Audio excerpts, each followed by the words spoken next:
Pour avoir une immunité parfaite, il faut augmenter encore plus et passer de 70% à 80 ou à 90%. Ça, il faut le comprendre.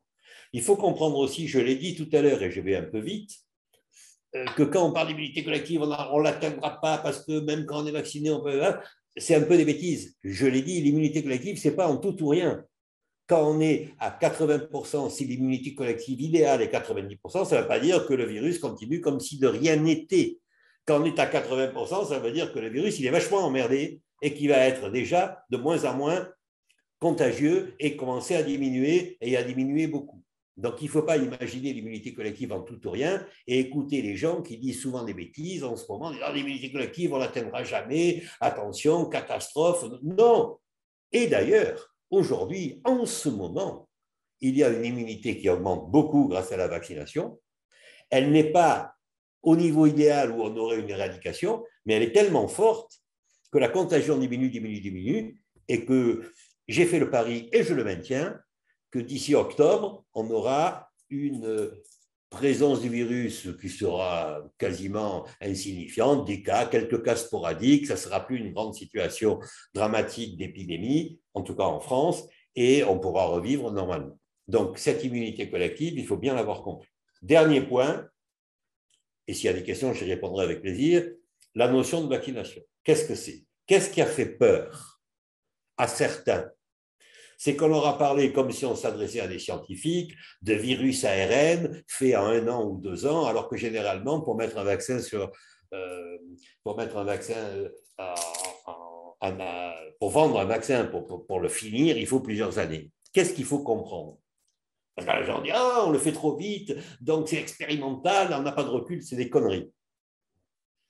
Le virus, le vaccin, c'est donner à votre corps une possibilité de reconnaître un agresseur pour l'interdire de rentrer.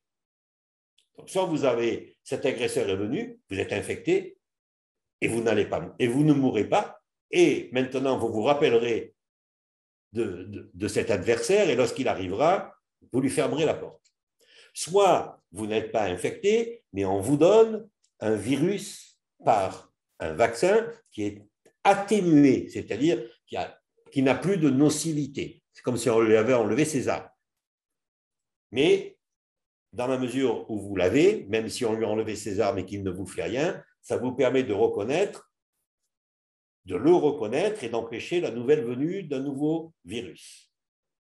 Ou bien c'est atténué, ou même c'est un virus mort. Et tout ceci, ça prend du temps pour être mis sur le marché parce qu'il faut faire des études de non-toxicité, de réelle efficacité. Ça prend généralement des années, c'est ce qu'on disait. Le vaccin ARN, excusez-moi, c'est encore moins qu'un virus tué ou atténué, c'est une partie du virus, c'est son ARN. C'est encore plus petit, mais c'est comme une empreinte digitale. Malgré tout, grâce à ça, je reconnaîtrai le virus quand il arrivera et ça aura le même effet que la vaccination. Mais alors, pourquoi c'est allé si vite? Est-ce que c'est croyable? Eh bien, ce qu'il faut savoir, c'est que ce n'est pas allé si vite que ça. Ça fait 10 ans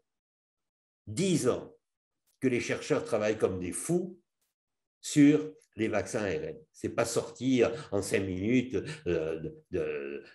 dans une boîte qui voulait faire de l'argent. 10 ans de travail. Deuxièmement, la durée des études, plusieurs années pour mettre un vaccin sur le marché, a été raccourcie. Pourquoi? Parce que la durée des études dépend aussi beaucoup de l'argent qu'on peut y mettre. Ça coûte très cher. Et pour le Covid, les Américains en particulier, les Chinois aussi, ont mis un argent fou qui était 30, 40, 50 fois plus que ce que les gens mettent dans des vaccins normaux. C'est normal que ça a accéléré considérablement la mise sur le marché. Pourquoi? Parce que ce virus créait sur le plan économique de tels dégâts que ça a affolé tout le monde. Ils ont mis des milliards et ils ont mis tellement d'argent. Et il y avait 10 ans de recherche que même si c'est formidable, c'est un exploit, mais ça n'a rien d'anormal au sens je n'y crois pas. En 1 an et demi, c'est un miracle merveilleux. Un vaccin a pu être mis en place et il faut s'en féliciter, s'en réjouir, sauter de joie au lieu de dire oh là là, qu'est-ce que c'est, etc. Hein. Ce n'est pas sorti comme ça de n'importe où, c'est un travail énorme et tout ce qui pourra découler de cette recherche sur l'ARN va être extrêmement profitable pour les progrès de la médecine, y compris les thérapeutiques, y compris anticancéreux. C'est exceptionnel. Alors, ce vaccin, hein, je parle bien du vaccin Pfizer ou quoi, du vaccin ARN. On a des milliards aujourd'hui, en tout cas des centaines de millions de gens qui ont été vaccinés, et on n'a jamais trouvé quoi que ce soit, à part des douleurs pendant une nuit, à part un petit fébricule pendant 24 heures ou quoi que ce soit, d'effets secondaires graves ou embêtants. C'est un vaccin qui est certain, sûr, certain c'est idiot, qui est sûr, qui ne crée pas d'effets secondaires et qui est formidablement efficace, même si pour le virus et le variant actuel Delta, on est un peu embêté parce que malgré tout, on arrive à avoir des gens qui sont contaminés alors qu'ils ont été vaccinés. Un dernier point, puisqu'on parlera tout à l'heure du pass sanitaire, j'y suis, vous l'avez compris, évidemment favorable, mais je suis aussi favorable au pass sanitaire parce que plutôt défavorable à la vaccination obligatoire. Et en ça, je ne suis peut-être pas tout à fait pareil que certains de mes collègues scientifiques avec qui j'ai travaillé, qui sont des gens remarquables, et beaucoup de gens sont pour la vaccination obligatoire. Moi, j'avoue que ça m'embête un petit peu, parce qu'il y a des gens qu'on appelle les antivax, qui sont hostiles au vaccin. Et là, il faut bien distinguer parmi les antivax, deux types d'antivax qui n'ont rien à voir les uns avec les autres. Il y a une partie assez minoritaire qu'on appelle antivax, qui sont des gens qui ont peur du vaccin, même si on leur explique raisonnablement qu'il n'y a aucun risque, et ils ont ce qu'on appelle une phobie antivaccinale. Comme il y a des gens qui sont claustrophobes et qui ne prennent pas l'ascenseur ou qui ne prennent pas un avion. C'est quelque chose de psychiatrique, même si ce n'est absolument pas une maladie psychiatrique. Hein. On a tous des phobies. Moi aussi, j'ai la phobie de certaines choses. Bon, ils ont une phobie. Et quand on a une phobie, on ne peut pas forcer les gens. Pour eux, c'est insupportable. C'est un viol. C'est impossible. On ne peut pas les forcer. On ne peut pas le rendre obligatoire. C'est leur faire du mal. On ne peut pas forcer un claustrophobe à prendre l'ascenseur ou aller dans un avion. Et cela, il faut les respecter. Par contre, et ça m'agace considérablement, et il ne faut pas les confondre, il y a ce qu'on appelle les antivax, ils ne veulent pas se faire vacciner, mais ils ne veulent pas que les autres se fassent vacciner. Et ça, c'est des gens dangereux. C'est comme moi, par exemple, je m'excuse de prendre toujours moi comme exemple, je ne mets pas ma ceinture de sécurité. Il ne faut pas le répéter, mais c'est comme ça. Sauf quand il y a mes petits-enfants dans la voiture. Je ne mets pas ma ceinture de sécurité. Mais je dis à tout le monde de la mettre. Je ne dis pas aux gens de ne pas la mettre. Alors, si quelqu'un ne veut pas se faire vacciner, qu'il a une phobie, il faut le respecter. Ce n'est pas de sa faute. Il en souffre. Il ne peut pas s'en sortir. Et ils ne sont pas très nombreux. Par contre, s'il dit « je ne veux pas me faire vacciner, mais je ne veux pas que les autres se fassent vacciner. Je ne veux pas que mon fils se fasse vacciner. » Et alors, il va arrêter le rugby. Eh bien, ceux-là, c'est des dangers publics. Ceux-là, ils mettent en danger la vie d'autrui. Ceux-là, on devrait les attaquer. Et ceux-là, ils ne font pas ça comme on le croit pour sauver les autres. Ils font ça parce que derrière, il y a des lobbies qui sont souvent financiers avec les médecines douces, les médecines des plantes, des charlatans, des charlatanismes ou quoi, qui poussent aux anti-vaccins parce qu'ils veulent se faire du fric. Voilà. Donc, il faut bien séparer dans les anti-vaccins ceux qui méritent d'être respectés. C'est pour ça que je suis contre la vaccination obligatoire. Et ceux qui sont, je ne veux pas dire des mots grossiers parce qu'après ils disent qui sont des dangers publics qu'il faut attaquer. Voilà. Donc, le pass sanitaire a un avantage, c'est qu'il permet aux gens phobiques dont je parlais de ne pas se vacciner et soit ils vont moins au cinéma, soit ils se font un test avant d'y aller. C'est moins, contrairement à ce que disent les gens, liberticide que d'obliger tout le monde à se faire vacciner. Voilà, j'aurais beaucoup d'autres choses à dire parce que vous avez compris, je suis très bavard, mais je pense qu'il faut que je laisse un peu parler les autres. S'il y a des questions, je répondrai avec plaisir et j'espère avoir été assez clair et je vous remercie de votre attention. Merci beaucoup, professeur. C'était effectivement très intéressant et éloquent. Je vous remercie. Vraiment, j'espère que tous nos internautes auront beaucoup de questions désormais. Alors, vous savez, vous pouvez poser vos questions en direct. On va tenter d'y répondre avec le professeur qui est toujours avec nous. Professeur, on va revenir sur une question qui est arrivée tout au début de notre entretien. Alors, très simple, pour les catégories des jeunes, hein, les M16, les M17, etc., beaucoup de parents sont réfractaires au vaccin. On l'a dit, on le sait, hein. Et certains disent qu'on aura des difficultés à constituer l'équipe. Qu'est-ce qu'on peut faire? Qu'est-ce que vous préconisez dans ces cas-là? Il y a deux choses. Il y a une partie de réponse aux parents, si vous voulez, et puis il y a une partie de la gestion des licences et des clubs. Je dirais que la deuxième partie, s'il y a moins de licenciés, s'il y a des difficultés, pour moi, contrairement à vous sans doute, François, ce n'est pas l'essentiel. Moi, mon problème est d'abord sanitaire. Et je me dis que quand les mamans vont empêcher leurs enfants de se faire vacciner, elles me font d'une part penser à ceux que j'ai brutalement attaqués comme étant des antivax qui empêchent les autres de se faire vacciner. Donc vous voyez ce que je pense d'elles. Et deuxièmement, ça me gêne qu'elles empêchent leurs enfants de faire du rugby parce que c'est un sport qui permet aux enfants, comme tous les sports, mais mieux que d'autres sports, on le sait, d'avoir une bonne santé. Et en plus, le rugby, nous le savons tous, c'est un des rares sports collectifs de fraternité, d'intelligence, de bonne ambiance, de solidarité, qui fait du bien aussi, non seulement au physique de l'enfant, mais au mental de l'enfant. Dernier point, il faut que ces mamans sachent, j'espère qu'elles sont très peu nombreuses, parce qu'elles font partie à ce moment-là, par rapport à ce que j'ai dit, de ces antivax inacceptables, il faut qu'elles sachent aussi que si leur enfant attrape le Covid, on dit « Ah, mais s'ils ont un Covid, eux, c'est presque rien, c'est une grippette, on s'en fiche, ils n'ont qu'à l'attraper, etc. » Ça n'est pas vrai. Hélas, avec le Delta, c'était un peu vrai avant, avec le Delta, on voit, et j'en vois de plus en plus, des jeunes de 14 ans, de 18 ans, de 25 ans, de 30 ans, qui ont ce qu'on appelle des Covid longs, qui sont pénalisés dans leur vie pendant des semaines et des mois, qui sont pénalisés à l'école, qui sont pénalisés à l'université, qui ont des problèmes, qui ont des gros problèmes de symptômes.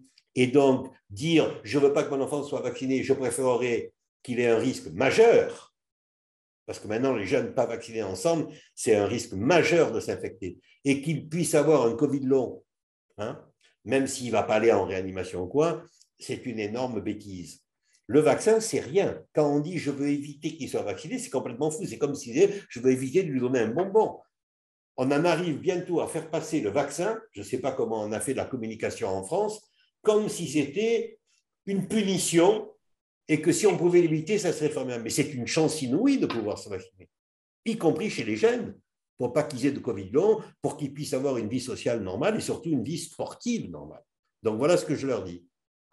Merci, professeur. J'ai peut-être une petite question, hein. On va le rappeler quand même. Le pass sanitaire aussi, c'est bien sûr le vaccin, on le sait, mais ce n'est pas que ça. C'est Bien aussi sûr. les tests, le test PCR et le test antigénique. Peut-être qu'on peut rappeler à l'occasion la différence entre les deux et d'ailleurs comment le présenter, effectivement, parce qu'on peut aussi jouer au rugby sans être vacciné. Bien sûr. Mais vous admettrez, François, que ce n'est pas une recommandation que l'on peut faire. Parce que pour jouer au rugby, il faut s'entraîner. Parce que Évidemment.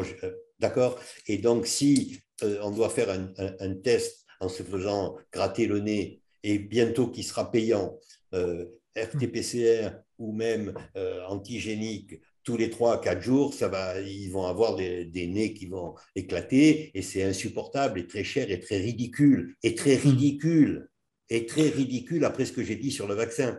Autant vacciner, puis c'est fini. Donc, bien sûr, si quelqu'un veut quand même aller s'entraîner en se faisant des tests régulièrement, mais c'est un peu ridicule, il le peut. Le pass sanitaire permet, je le disais tout à l'heure, à ceux qui ont vraiment une phobie vaccinale, je ne parle pas de rugbyman là, une phobie, ils ne peuvent pas, ils voudraient, mais ils ne peuvent pas. Alors, ils peuvent, grâce aux tests, aller au cinéma, aller au musée, éventuellement jouer un peu au rugby, mais pas de manière régulière. pour leur permettre quand même, malgré leur phobie, d'avoir une vie un peu sociétale normale jusqu'à l'extinction de ce virus qui ne va pas tarder. Qui ne va pas tarder. Vous voyez, il ne faut pas oublier qu'on est en bout de tunnel en ce moment. Hein. On n'est pas en train de préparer quelque chose pour des années. Par contre, recommander, même si c'est vrai ce que vous dites, recommander à des jeunes de se faire des tests tous les 3 jours parce qu'ils ne veulent pas se faire vacciner, je préfère recommander aux mamans de réfléchir un tout petit peu, d'aller voir leur médecin et d'arrêter de déconner et de vacciner leurs enfants. Et de laisser les enfants se faire vacciner. Je préconise peut-être le test, professeur, si vous me permettez, peut-être pour la Semaine nationale des écoles de rugby, qui est ponctuelle et qui permettra peut-être à des enfants non vaccinés d'être sur le terrain et de découvrir la pratique, et puis pourquoi pas s'inscrire et se faire vacciner. Et on est tout à fait d'accord, et vous avez bien fait de compléter ce que j'ai dit, très bien fait, et merci. En effet, là, si c'est pour des pratiques qui sont innovantes, une première fois pour venir découvrir, vous avez 1000 fois raison, et même je le préconise. Moi, je parlais des gens qui veulent régulièrement se faire tester pour, tous les 3 jours pour faire des entraînements. Mais vous avez raison d'apporter ce point qui est très important et sur lequel j'adhère complètement. Autre question, professeur, une autre question qui concerne justement le pass pour les 12 ans, alors qu'il n'est pas obligatoire dans les écoles, donc une question quand même qui est vraiment d'actualité. Cette obligation n'était pas en opposition avec la volonté du gouvernement de maintenir la pratique sportive. Écoutez, là, on rentre dans un domaine où Éric Deuil, qui va parler tout à l'heure, est beaucoup plus compétent que moi. Moi, la seule chose que je dis, Serge Simon dit la même chose et Bernard Laporte dit la même chose, c'est que la fédération n'a pas de règles de la fédération. Nous, on obéit aux règles du gouvernement. Vous voyez ce que je veux dire? Donc, voilà, on peut penser ce qu'on veut. Et on peut penser, ils ont raison, ils ont tort. Moi, je ne suis pas là pour dire s'ils ont raison ou tort sur telle ou telle chose par rapport à l'école. Il y a des règles, il faut obéir aux règles, quelles qu'elles soient.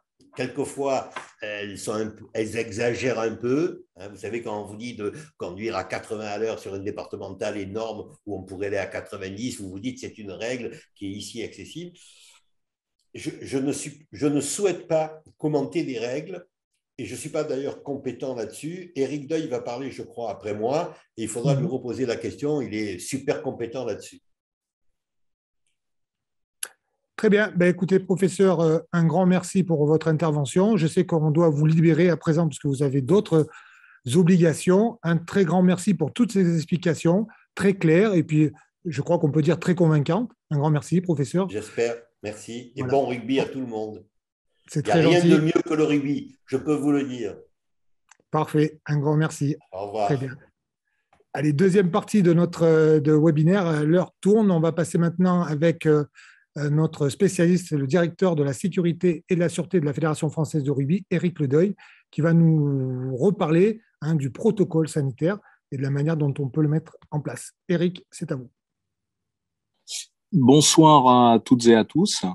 Nous allons procéder, je vais vous expliquer le pass sanitaire, un petit peu pourquoi, comment, où doit-il être contrôlé, à qui s'applique-t-il, et enfin, je répondrai à l'ensemble de vos questions. Donc, le pass sanitaire, très simplement, il est déployé sur le territoire français depuis le 9 juin pour accompagner la réouverture du pays, l'allègement des contraintes des jauges, fixant un nombre maximum de personnes accueillies simultanément dans certains lieux et établissements, les stades, les enceintes sportives de plein air, pour ce qui nous concerne. Vous vous rappelez, au mois de juin, les phases finales du top 14, du Pro D2, voire de vos compétitions nationales espoirs dans vos ligues respectives, se déroulaient soit à huis clos, soit devant moins de 5000 spectateurs.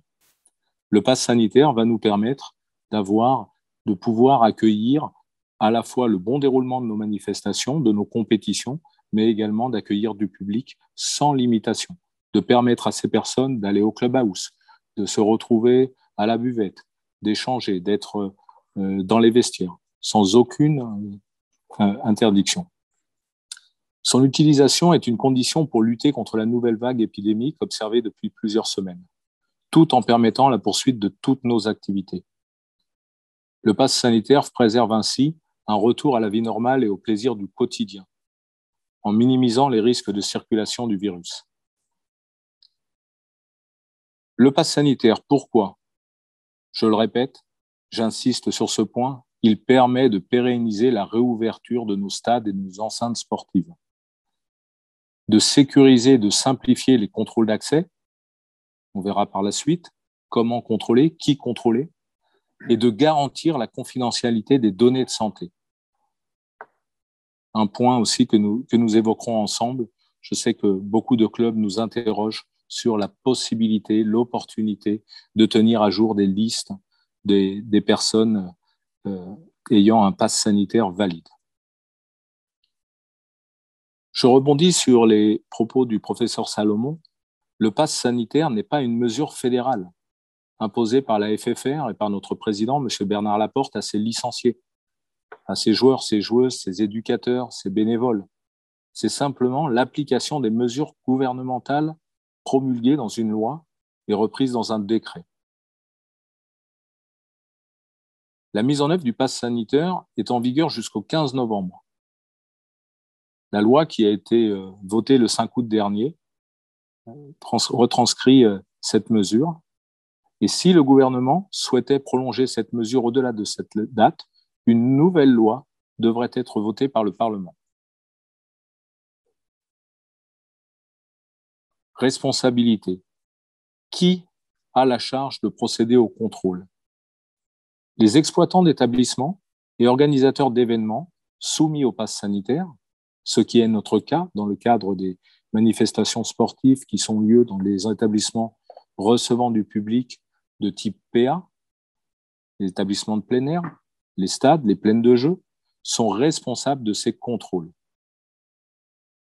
Ils peuvent déléguer ce contrôle à une tierce personne, sous réserve que cette délégation ne soit pas équivoque.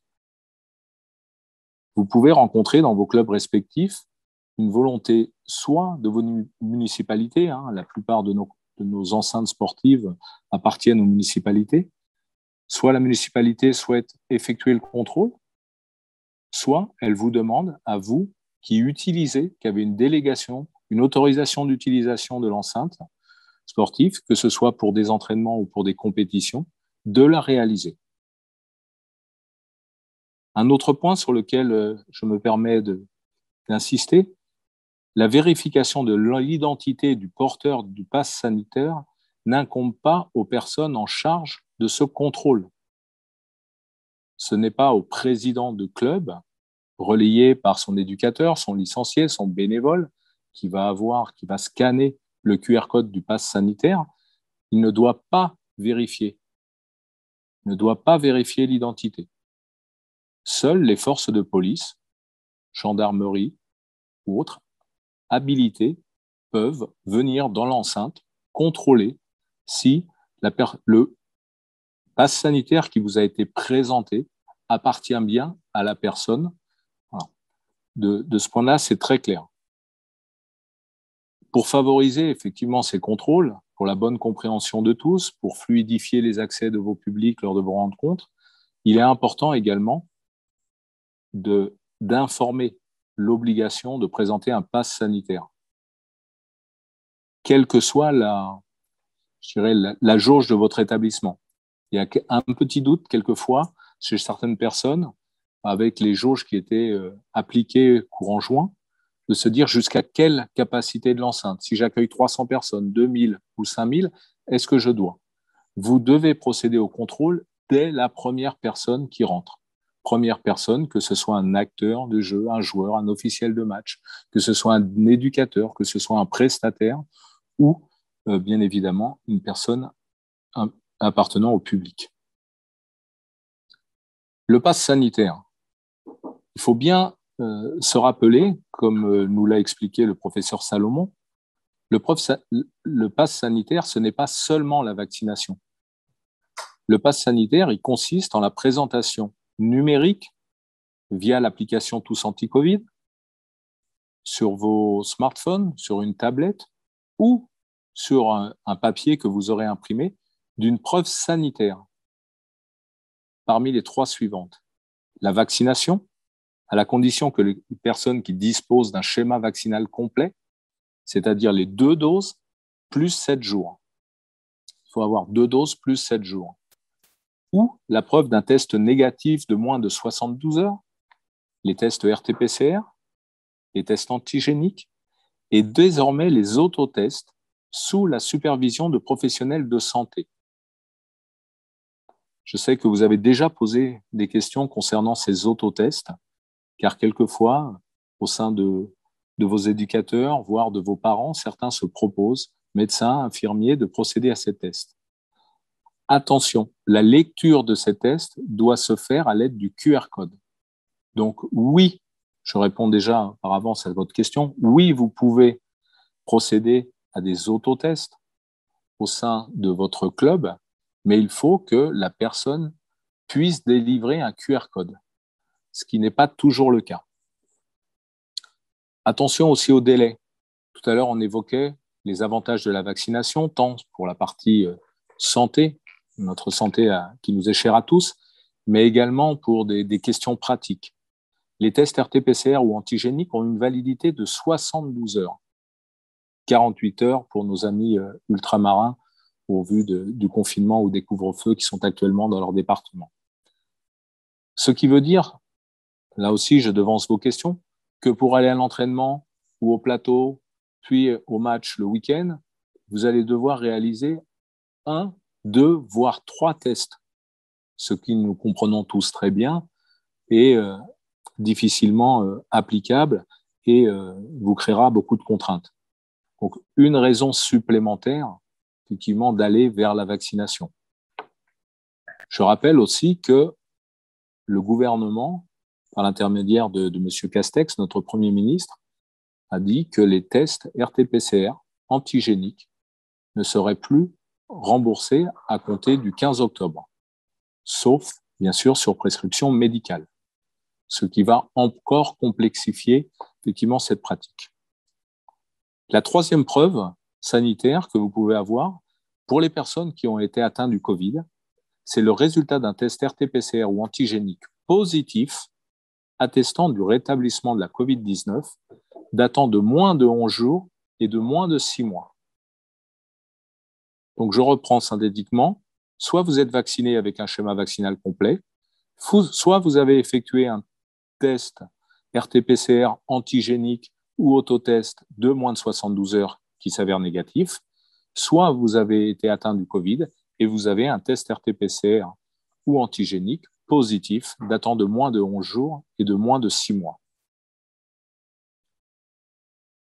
Le pass sanitaire, pour la pratique de notre sport et l'organisation de nos manifestations, je n'aborderai pas les autres lieux dans lesquels il est obligatoire. Pour nous, c'est dans tous les établissements recevant du public de type PA, les établissements de plein air, les stades, les plaines de jeu. On abordera le cas des plaines de jeu où effectivement, la plupart du temps, il y a une activité simultanée de plusieurs disciplines. Vous allez avoir le stade qui accueille le match de rugby et à côté, on aura la piste d'athlétisme et 50 mètres plus loin, le gymnase ou le dojo où il y a un autre sport. Donc, on verra effectivement un petit peu cette différence. Qui doit présenter un pass sanitaire? Depuis le 9 août, toutes les personnes majeures. Depuis le 30 août, les salariés, les bénévoles. Et enfin, à partir du 30 septembre, le pass sanitaire s'appliquera aux 12-17 ans, sous réserve de nouvelles mesures. J'y viendrai tout à l'heure. Je rebondis également sur une question qui nous a déjà été posée. Pour les enfants qui auront 12 ans après le 30 septembre, sera-t-il possible de maintenir la pratique sportive en dérogeant au pass sanitaire pendant le temps nécessaire à la vaccination? La réponse est non. Les enfants devront effectuer un test RT-PCR antigénique de moins de 72 heures ou réaliser un autotest supervisé par un professionnel de santé. Je reviens sur mes propos liminaires. Vous voyez la complexité que cela va créer. Et je rappelle également que pour avoir un schéma vaccinal complet, il faut avoir 2 doses espacées de 20 jours, plus 7 jours à l'issue de la seconde dose, ce qui vous porte à peu près à 1 mois, à 28 jours, une fois que vous avez effectué votre première dose, ou que votre enfant ou que votre licencié ait procédé à cela.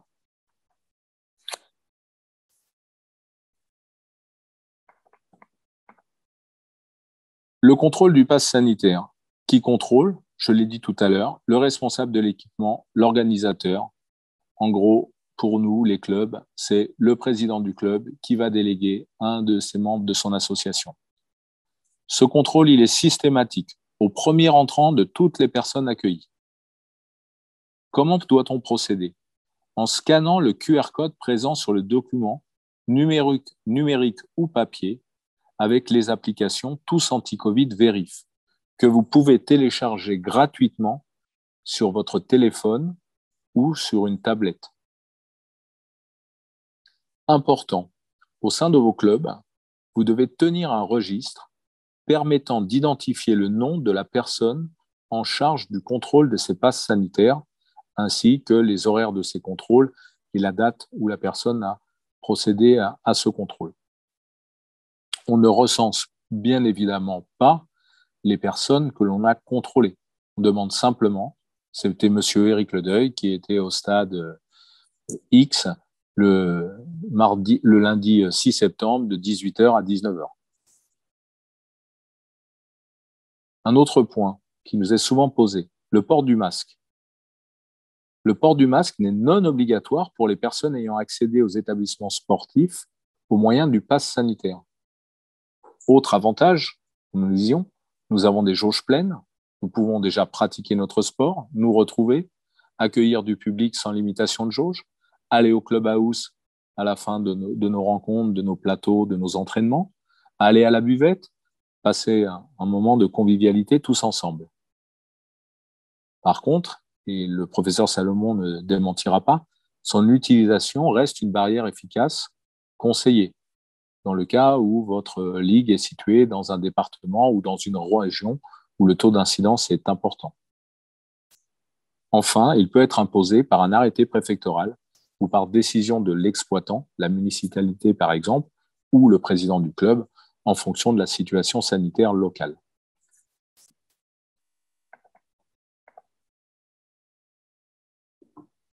Votre enceinte sportive, votre stade, vous pourrez accueillir, je le redis, 100% de la capacité de votre enceinte.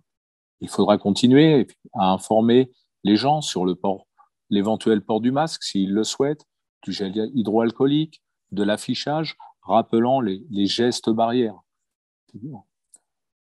Le contrôle du pass sanitaire doit se faire dans le cadre de l'arrêté d'ouverture au public de votre enceinte, à condition que cette enceinte soit clôturée. Donc là, je reviens sur les plaines de jeu, question qui nous revient très, très rapidement par très régulièrement par les Covid managers des ligues, par les présidents des clubs, par les élus. Voilà. Si votre enceinte n'est pas clôturée, qu'il n'y a pas un accès exclusivement réservé aux spectateurs, il n'y a pas besoin de procéder au contrôle des passes sanitaires. Dans ce cas, vous contrôlerez uniquement les joueurs, les joueuses et les officiels de match, si c'est une rencontre, ou les encadrants, les bénévoles, les éducateurs qui participeront à ces entraînements ou rencontres. Enfin, les équipements installés temporairement sur l'espace public, si vous créez une animation pour accueillir, pour faire découvrir la pratique, si vous faites ça, que ce n'est pas, effectivement, les places de village ou autres lieux qui ne sont pas des stades sont soumis au contrôle du pass sanitaire. Les buvettes, très important pour la convivialité, pour se retrouver, tant que la météo est clémente et nous le permet, les buvettes sont autorisées. Elles sont autorisées. Vous pouvez, toute personne qui est rentrée dans une enceinte qui a été contrôlée au pass sanitaire, c'est les mêmes règles qui sont applicables que lorsque vous allez au restaurant ou boire votre café dans de tels établissements. Le règlement qui s'applique est celui des hôtels, cafés, restaurants. Nous demandons tout de même, effectivement, pour préserver, pour prémunir la santé de tous, le Covid n'étant pas encore complètement derrière nous, de prévoir un service à emporter suffisamment dimensionné pour éviter les phénomènes d'engorgement ou de brassage de population qui pourraient, dans le cas, favoriser la transmission du virus. Vous allez voir là les différentes preuves qui sont synthétisées dans un petit tableau. Cette présentation sera mise en ligne, vous sera transmise effectivement avec les foires aux questions, le lien des foires aux questions qui est mis en ligne sur le site internet de la FFR. Ainsi qu'un petit exemple ou conseil pour présenter son pass sanitaire. Voilà. Je reviens sur cette question. Pouvons-nous tenir à jour un listing des licenciés et des bénévoles ayant un schéma vaccinal complet afin d'éviter le contrôle de leur passe sanitaire à chaque passage? Vous avez bien compris qu'il y a trois preuves. Il y en a deux qui ont une validité dans le temps, les tests RT-PCR et antigéniques ou autotests de moins de 72 heures, le certificat de rétablissement. Et il y en a un on a un schéma vaccinal complet, entre guillemets, notre passe sanitaire est valide sans notion de temporalité. Alors, malheureusement, je vais vous répondre que non. Selon la loi, la présentation du pass sanitaire doit être réalisée sous une forme qui ne permet pas au contrôleur de savoir par quel moyen ce pass a été obtenu. Nous n'avons pas à connaître si une personne est vaccinée, si elle a un schéma vaccinal complet. Et nous ne pouvons pas, nous, fédérations, vous, clubs, détenir des données médicales. C'est interdit par la CNIL, c'est interdit par le RGPD. C'est simplement entre le médecin, l'hôpital et son patient. Si votre structure est suffisamment importante, que votre club se situe en national, que vos joueurs sont salariés, que vous avez un médecin référent, ce médecin, bien évidemment, peut détenir la liste des joueurs qui sont vaccinés et ceux qui doivent faire des tests RT-PCR ou antigéniques. Mais à ce jour, la loi, le décret, nous interdit de tenir un listing et surtout de le communiquer, finalement, ce listing aux personnes qui vont être en charge du contrôle et qui découvriront que X est vacciné et donc par défaut que Y ne l'est pas. Nous ne pouvons pas. Malgré tout, la fédération, au sein du CNESF, du monde sportif, a fait remonter cette difficulté, car nous comprenons bien que, de façon très pragmatique, un éducateur qui va avoir connaissance que son groupe des U19 la moitié de ces joueurs qui sont vaccinés va leur demander 3 fois par semaine de scanner ça.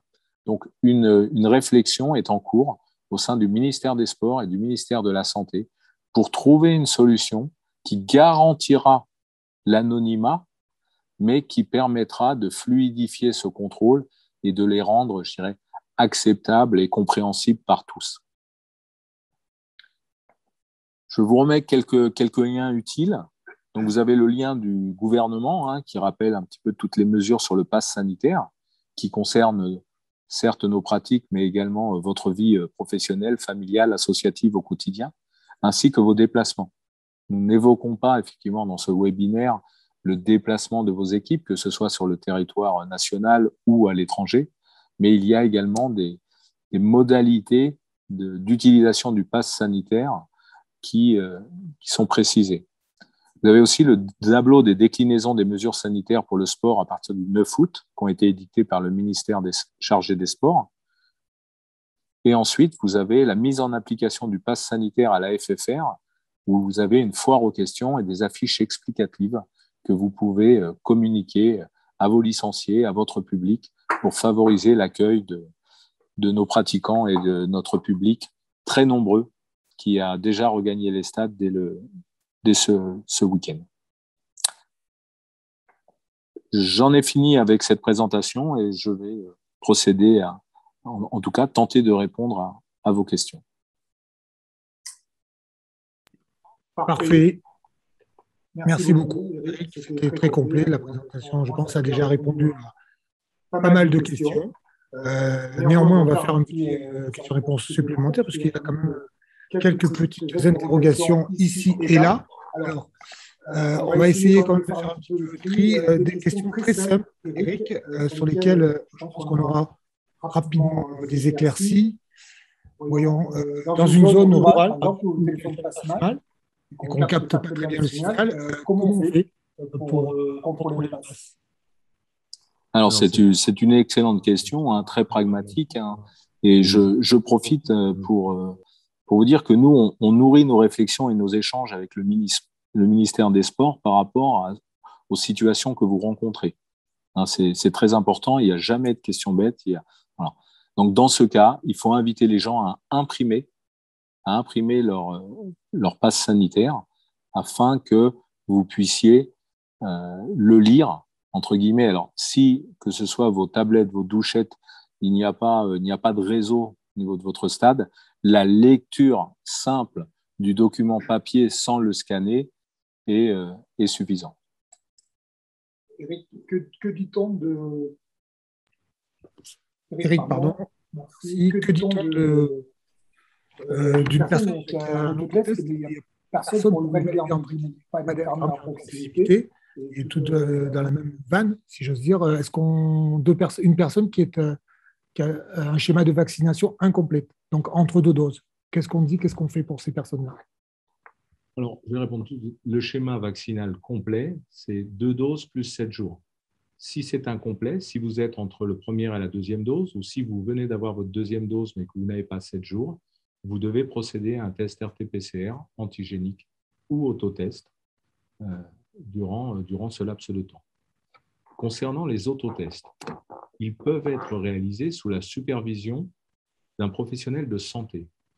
Mais ce professionnel de santé doit vous permettre, c'est-à-dire mettre le résultat de votre test sur une plateforme, la plateforme CIDEP, pour laquelle vous allez pouvoir récupérer un QR code qui sera téléchargeable dans votre application Tous Anti-Covid. Donc, dans les différents liens, vous avez les modalités pour pouvoir récupérer un QR code. Et je rappelle que même pour les tests antigéniques, qui sont quelquefois que vous procédez dans les pharmacies, il faut bien demander également qu'ils vous éditent un QR code. Très bien.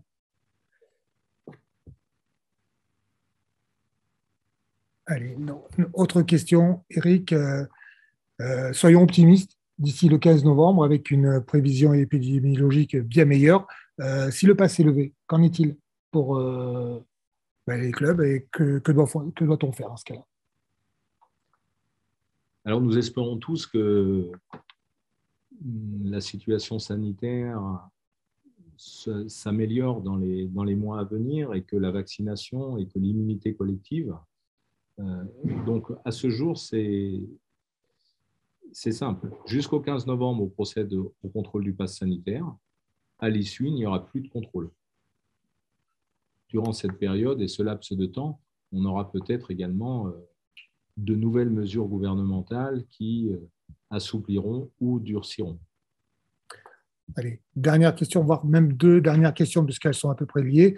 En tout cas, elles sont très pratiques. Si le clubhouse et le stade sont éloignés, est-ce qu'on doit faire 2 contrôles ou un seul sera suffisant? Alors, effectivement, si le clubhouse n'est pas dans l'enceinte dans lequel vous évoluez, n'est pas dans le stade et que vous sortez pour re-rentrer, il faudra reprocéder au contrôle du pass sanitaire. D'accord. Et dernière peut-être petite question, là aussi médicale, qui doit, à mon avis, se trouver parfois. Si on a une présentation d'un certificat médical de contre-indication à la vaccination, que faire? Est-ce qu'on peut quand même jouer au rugby? Comment ça se passe? Alors, ce cas, effectivement, qui n'est pas le plus fréquent, mais qui peut arriver. Donc, effectivement, ce n'est pas une preuve de passe sanitaire valide, mais je dirais c'est une exemption. Si vous avez un certificat médical d'exemption à la vaccination, cela fait office de mesure, j'allais dire, dérogatoire pour permettre d'accéder, de rentrer dans l'enceinte sportive et de pratiquer votre sport ou de regarder votre sport.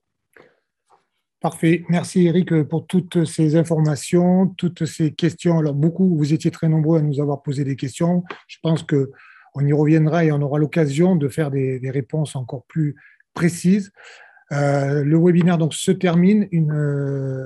Pour cette fois-ci, c'est terminé. Donc on va pouvoir retrouver la présentation, bien sûr, sur tous les supports de la fédération, ffr.fr et d'autres encore. Vous aurez toutes les informations. Vous pouvez également revoir ce webinaire comme si vous étiez en direct, hein, bien sûr. Ça sera là aussi, une fois terminé, bien sûr, sur tous les supports de la fédération. Je vous remercie, vous étiez nombreux. J'espère que cette présentation a répondu, ainsi que celle du professeur Salamon, à vos nombreuses interrogations, et non pas inquiétudes, interrogations, puisque malheureusement, on subit tous cette situation, mais la grande différence, c'est que désormais, on peut jouer au rugby, ce qui n'était pas le cas il y a encore quelques semaines. Je vous souhaite à toutes et à tous une très, très, très bonne soirée et à très bientôt sur les webinaires de la Fédération française de rugby.